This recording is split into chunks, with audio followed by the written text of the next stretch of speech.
Hey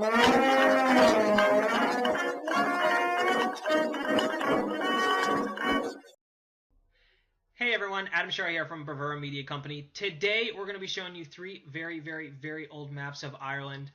We're making this video in connection with our YouTube video series on Irish history in tribute to upcoming St. Patrick's Day. So far in our series, we've done a vintage map of Boston on a video. We have a video on a vintage map of Dublin, Ireland. We have a video of a vintage map of the United States and Irish immigration. And then on St. Patrick's Day, we're going to be drinking some Irish beer. So if you like history, if you like vintage maps, and if you like beer, Irish beer, like to have a good time, definitely subscribe to our YouTube channel. We upload videos all the time. We love history, and it's just kind of a cool place to hang out and a good community. So definitely subscribe to our YouTube channel. That being said, let's dive in and let's talk about early Irish history and also look at these vintage maps. We're going to go into the historical aspect first, then we'll explore the vintage maps. What we know about pre-Christian Ireland comes from references in Roman writings, Irish poetry, myth, and archaeology. The earliest forms of human existence on the island have recently been discovered by archaeologists to be around the 10,500 BC mark. Archaeologists actually found a bare bone with stone engraved markings in the side of it. Some of the most conclusive and confirmed evidence of inhabitants were Mesolithic hunter-gatherers who arrived sometime after 8000 BC when the climate started to get warmer and the polar ice cap started to retreat. The inhabitants remained to be hunter-gatherers up until about 6000 BC, but it is argued that the world's first complex agricultural system really started to show with the discovery of the Connacht fields. Moving my mouse, it's right in this region right here, the Connacht. I'm sorry, it's the seed fields in the Connacht region. And this is the Connacht region.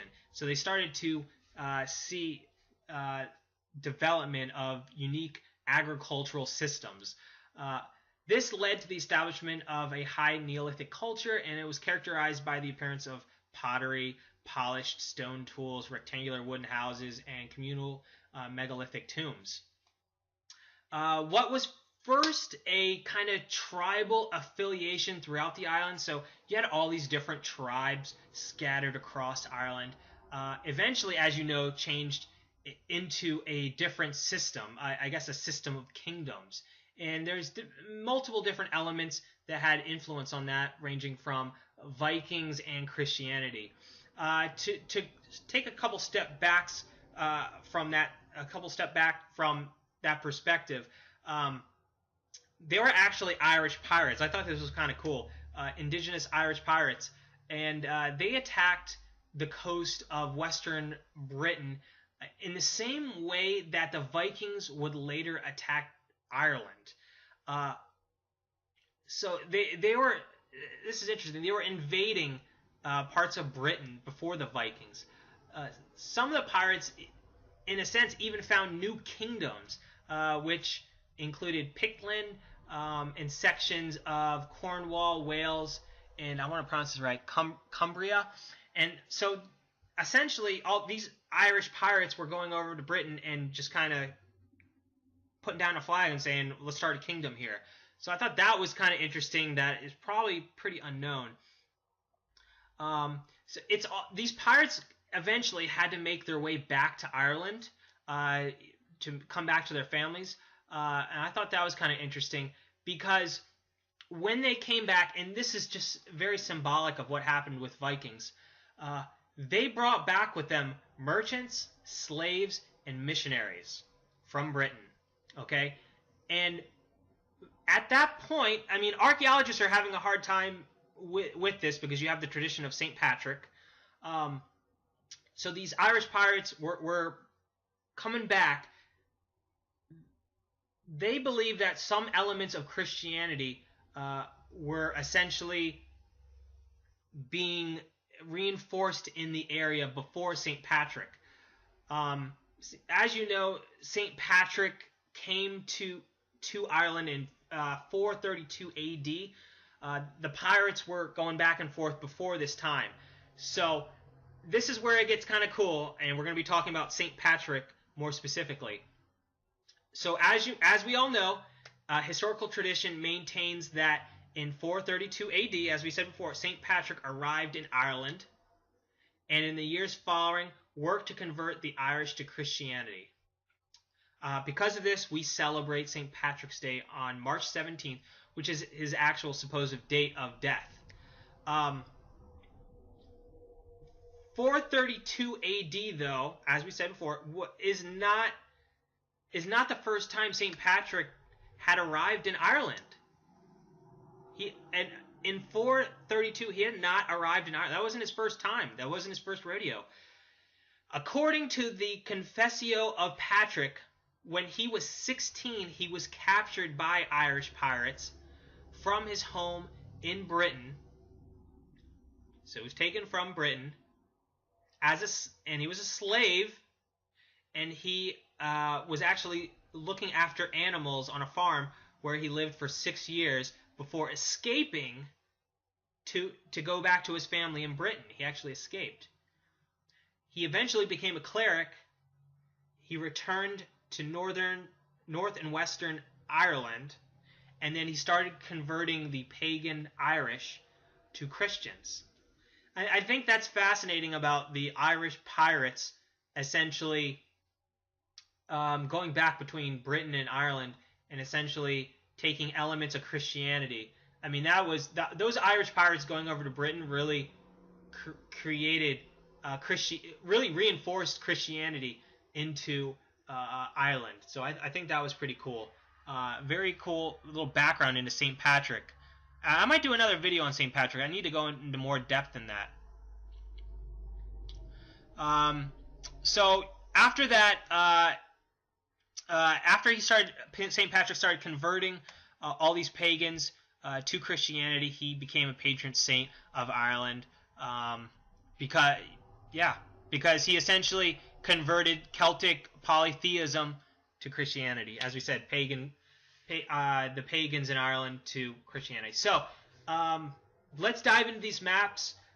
This one, as we said, was a map of Ireland produced in the 1600s, but the terms on it are quite interesting. So this was created in the 1600s, but the terms actually come from a Greek geographer, Ptolemy.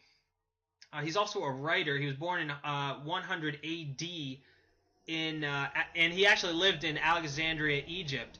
But he came out with these geographical terms, and I looked up a couple of these. We see Erdini in the northern section of Ireland, and that term actually references northwest Ireland. I saw Cordondi, and they reference Ptolemy. The Greek geographer actually references as southern Leinster and Brigantes. This was kind of interesting. It's a Celtic tribe with mixed British origins and possibly Roman ties. So during the Roman Empire, you obviously had Roman influence on Britain.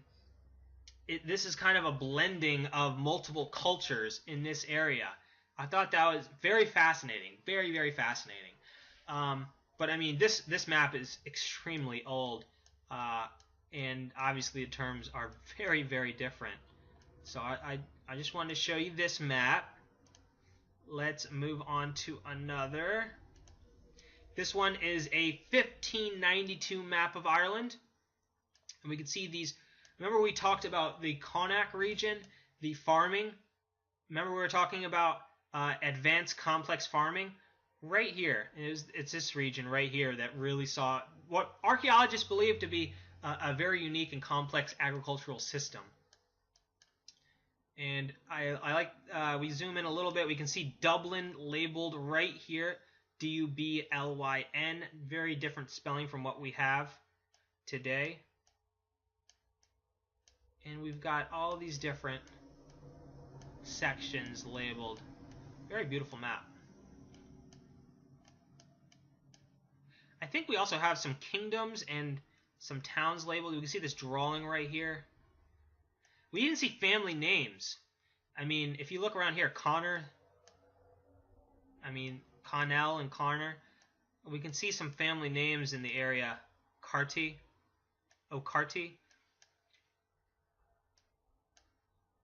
So the map, the resolution is not that big. We can see Kilkenny. Kilkenny is a pretty big city in Ireland today. Look how it's spelled. K-Y-L, Kenny right there. So, I mean, I love these maps. These maps are great. Let's move on to our final one. This one is a 1606 map of Ireland. I think we can get some really, we can really zoom in and get some great stuff in here. Here's Dublin.